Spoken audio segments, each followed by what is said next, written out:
Bueno, vamos a continuar viendo los diferentes métodos que hay para proyectar nuestro planeta, las proyecciones cartográficas.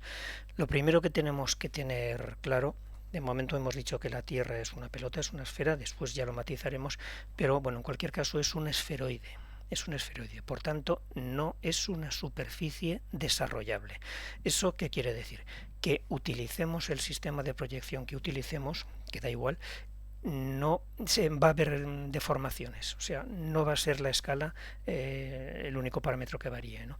Va a haber más, va a haber deformaciones y por tanto en función de donde queramos que se produzcan esas deformaciones o donde queramos que sean mínimas, pues tendremos un tipo de superficie u otro. Pero esto tiene que quedar claro. Las superficies esféricas no son desarrollables, es decir, si quisiéramos forrarla con un plástico, tendríamos que utilizar la tijera o ese plástico tendría que solaparse sobre sí mismo. Muy bien. Entonces, bueno, que son en el fondo formas de hablar, es ponerle apellido a las cosas. Después más o menos se trabaja igual teniendo claro las diferencias que hay, ¿no?, entre uno y otro, ¿no? Cuando queremos hacer planos, mapas de la superficie de la Tierra, pues vamos a utilizar diferentes sistemas de proyección en función de que, pues, de la esfericidad de la Tierra. No es una superficie desarrollable y por tanto, si queremos hacer un mapa de la Tierra donde la esfericidad de la Tierra a la hora de hacer el mapa, además también se considera a la hora de hacer los cálculos, pero a la hora de hacer el mapa. Entonces estaríamos hablando de la geodesia y hablaríamos de mapas y bueno, utilizaremos distintos sistemas que vamos a ver ahora, a la hora de hacer esa representación del planeta Tierra. Para superficies más limitadas, como se pueden utilizar pues en la vida cotidiana, ¿no?, para trabajos de ingeniería, trabajo de ciencia o trabajos de agrimensura, ¿no?, pues donde las superficies, bueno, no son tan grandes, entonces utilizaremos para dibujarlas el sistema acotado, y hablaríamos de la topografía. Cuidado, la topografía sí considera en sus cálculos la esfericidad de la Tierra, pero a la hora de dibujarlo, pues como son superficies más limitadas, más pequeñas, que no representan un país, que no representan un continente, ¿no? Se trata de un campo, una parcela, X hectáreas, pero no es un continente, no es un país, ¿no? Utilizamos el sistema acotado. Entonces, para el sistema acotado no se tiene en cuenta la esfericidad de la Tierra. Para la topografía sí, en los cálculos, no para el dibujo. Y hablaríamos de topografía y hablaríamos de planos. Bueno, ya os digo que son ponerle apellidos a la misma cosa.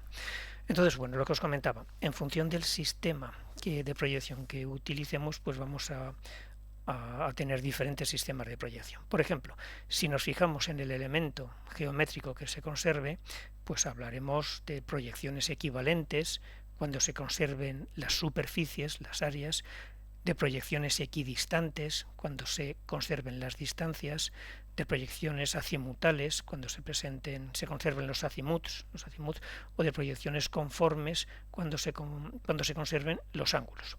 En función de la superficie sobre la que proyectamos, hablaremos de una proyección cilíndrica, proyecciones cónicas, esféricas, planas o poliédricas. Y en función del punto desde el cual proyectamos, hablaremos de proyección polar, cuando proyectamos desde uno de los polos, de proyecciones ecuatorial, cuando se encuentre en el ecuador, de proyección oblicua, cuando sea un punto cualquiera, de proyección gnomónica, cuando esté en el centro de la Tierra, y de la estereográfica, cuando esté desde el punto diametralmente opuesto hasta donde tenemos el plano de proyección. Muy bien, y cuando está en el infinito de proyecciones ortográficas. Aquí tenemos en un dibujo que lo aclara mucho más, superficies planas vamos a proyectar sobre un plano. Cilíndricas, la superficie de proyección, proyectamos el esferoide que es la Tierra, lo proyectamos sobre un cilindro, o superficies cónicas, proyecciones cónicas, perdón, cuando la superficie del esferoide de la Tierra lo proyectamos sobre un cono. Proyecciones normales, pues fijaros, cuando la referencia de la superficie de proyección coincide con el eje de rotación de la Tierra. El eje del cono, el eje del cilindro o el vector normal al plano coinciden con el eje de rotación de la Tierra.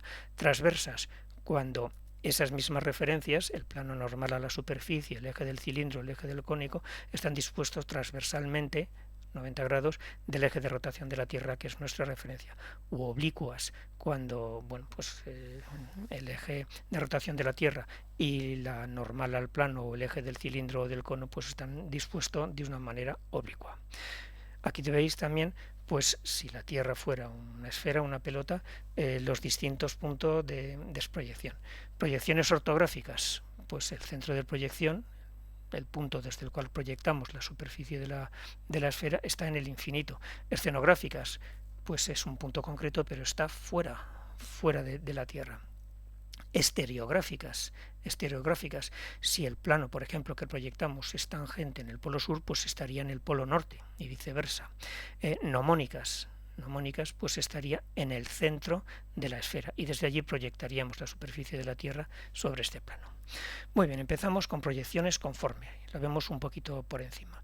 Me voy a quedar con que se conservan los ángulos, con lo cual hará que se conserven las formas y habrá una deformación que en principio es mínima en el centro de la proyección y máxima en los extremos.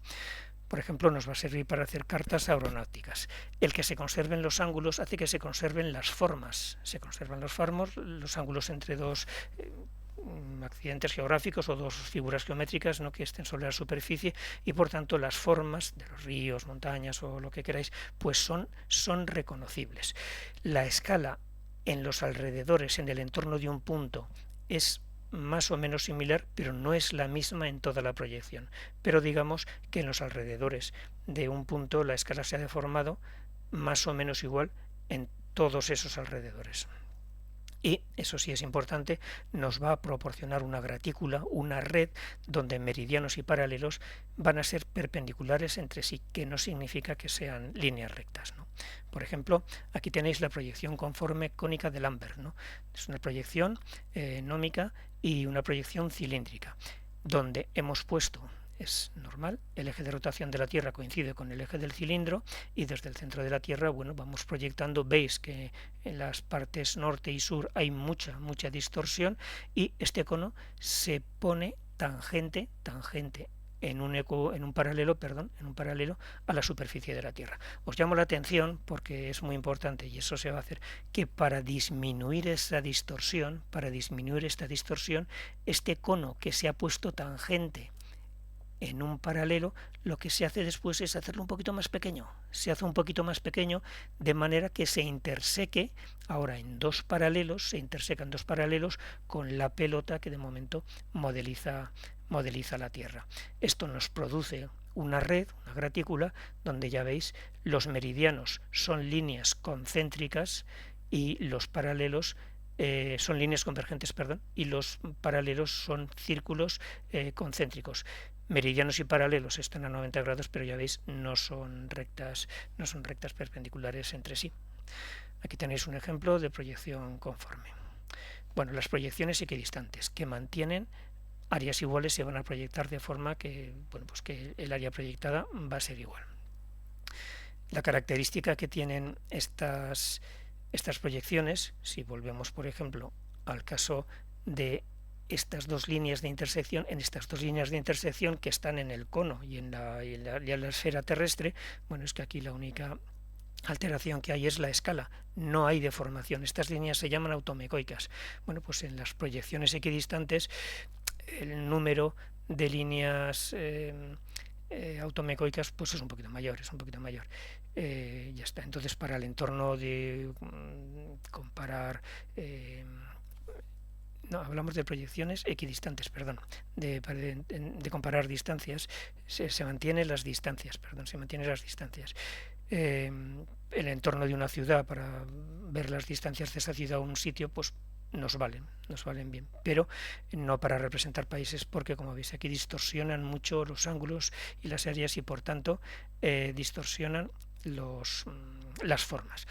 Es decir, equidistantes igual distancia, hay un número mayor de líneas automecoicas, no de las áreas, no de las superficies, sino de las distancias. Aquí tenéis una proyección equidistante. Las equivalentes, ahora sí, se conservan las proporciones entre las áreas. Si un área en realidad es el doble que otra, al proyectarla se va a mantener esa ratio, no será, la proyección no será el doble que la proyección de la otra área, ¿no?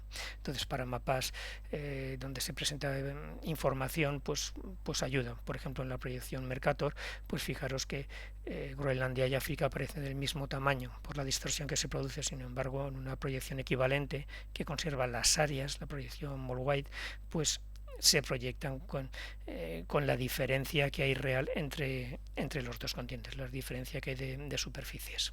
Bueno, aquí tenéis una proyección equivalente de Lambert. Se mantienen las proporciones de las áreas representadas. Repito, la equidistante mantendría las distancias en un entorno cercano a un punto y la equivalente mantiene la proporción que hay entre las áreas reales al proyectarlas. Aquí tenéis una proyección. Y bueno, las afilácticas, donde no se conservan ni ángulos ni distancias, pero las deformaciones son mínimas. Muy bien.